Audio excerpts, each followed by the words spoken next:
No one in the quiet town noticed when the first crack appeared in their perfect love, but it was there, silent and invisible, waiting to become impossible to ignore. From the outside, Emily and Daniel looked like stability wrapped in warmth, steady smiles, tidy routines, promises spoken softly in kitchens late at night. People said they were the couple that made love believable.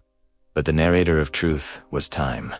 And time always revealed what people worked so hard to hide. Emily began noticing changes the way a person notices winter arrive not in one dramatic storm, but in tiny chills. Daniel's phone, once casually tossed on the table, now lived face down. His explanations grew rehearsed, his tone too gentle, like a person overcompensating for a secret they feared might spill. She watched his laughter become lighter with strangers and heavier with her, like he was saving his spark for someone else. Still, she didn't rush to conclusions. Emily believed in patience, in gathering truth like pieces of a puzzle rather than acting on fear. Meanwhile, Daniel convinced himself he was careful enough, that his double life lived behind closed messages and hidden smiles would never collide with the world he'd built with Emily. The other woman wasn't love. She was validation for his ego, a mirror telling him he was irresistible, admired, desired. He convinced himself Emily would never know that routine and comfort made her blind. But Emily's silence was not ignorant. It was observation, and when truth finally arrived, it didn't come crashing in. It walked calmly to her, in the form of a forgotten notification, a half-deleted thread, a message that said too little and revealed too much. Her hands didn't shake. Her breath didn't collapse. She simply read and felt the truth settle, cold and steady, inside her chest. It wasn't heartbreak yet, it was clarity. She didn't confront Daniel immediately. She wanted to see who he became when he thought he was still safe. For days, she watched him lie with gentle eyes and easy confidence. Watched him kiss her forehead with a mouth that belonged to someone else when she wasn't around. Every word he spoke became a measurement of how far he had traveled from who he used to be. When she finally decided the moment had come, she didn't scream, didn't accuse, didn't fall apart. One evening, as Daniel laughed casually about nothing important, she placed his phone on the table between them and said softly, "Tell me which version of you is real." The silence that followed was heavier than any argument. Daniel froze, panic flooding his confidence as everything he'd built on deception collapsed in seconds. He tried to explain. He tried to twist. He tried to reframe betrayal into a mistake and a phase, hoping to shrink a wound he couldn't see. But Emily didn't cry. She didn't shake. She simply listened, and her stillness terrified him more than anger ever could. When he finished, expecting shouts or pleas or emotional chaos, she only said, "I hear you, and I understand who you are now." That was when Daniel felt fear not of losing her yet, but of realizing he had already lost the version of her that trusted him. Still, he begged.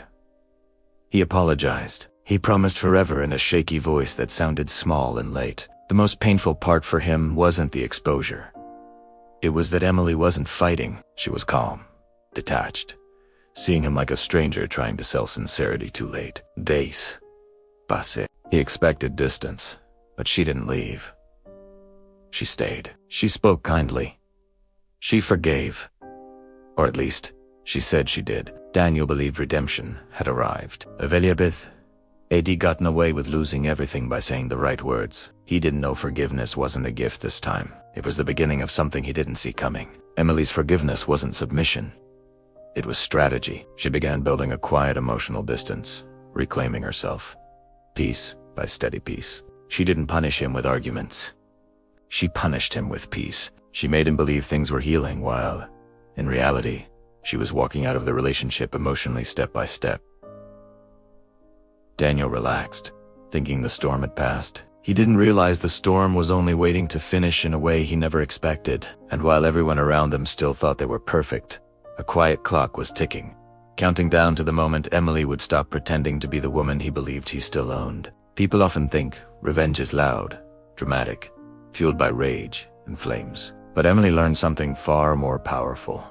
The quiet kind leaves the deepest echo. After forgiveness came softness, at least on the surface. She was gentle, present, composed, almost kinder than before. Daniel mistook that for victory. Eddie escaped losing her.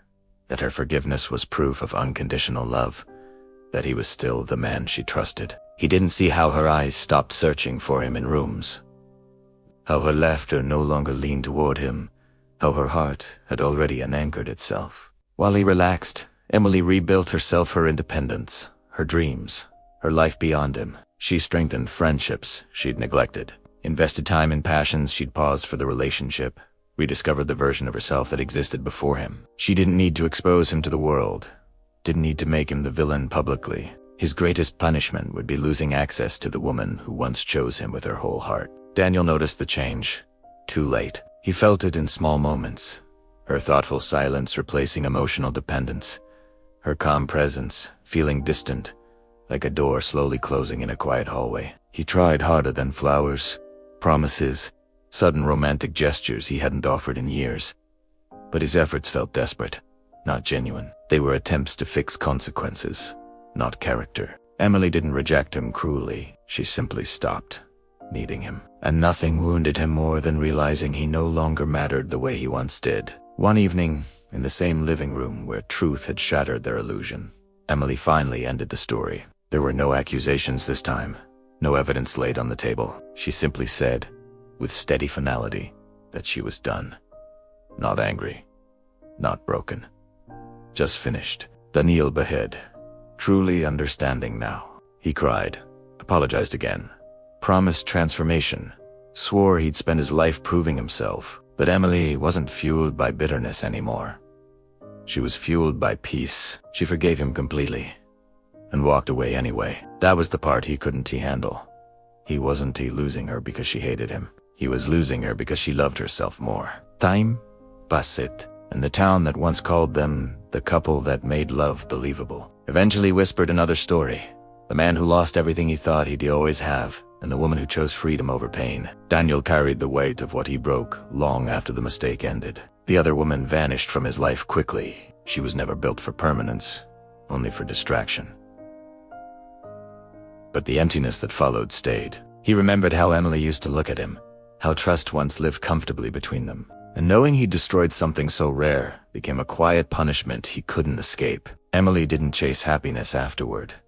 She simply allowed it to return. She built a life rooted in honesty, surrounded by people who valued loyalty, guided by lessons she learned the hardest way. Love without respect collapses, and forgiveness doesn't always mean staying. Her story wasn't about heartbreak anymore. It became about reclaiming dignity, choosing strength, and letting go without bitterness. The most powerful revenge wasn't exposing Daniel or humiliating him. It was proving he no longer controlled her emotions, her future, or her worth. And somewhere, long after their paths separated, Daniel finally understood the truth that echoed louder than any confrontation. The real consequence of betrayal isn't being hated, it's being forgotten by someone who once saw you as their forever. What would you do if you were in this situation? Let's talk in the comments.